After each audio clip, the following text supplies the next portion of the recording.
दरवाजे पर जिस लड़के के साथ हंस रही थी वो कौन था? और इस बात को जरा पर्सनल रखिएगा, मुझे एलिफ और ज़ैनब की नजरों से बहुत डर लगता है।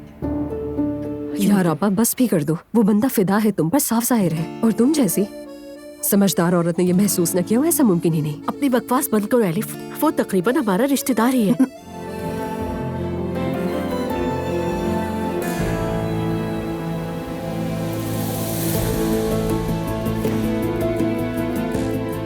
मेरी तकदीर में यही सब कुछ लिखा है, ये इंसाफ था मेरे लिए।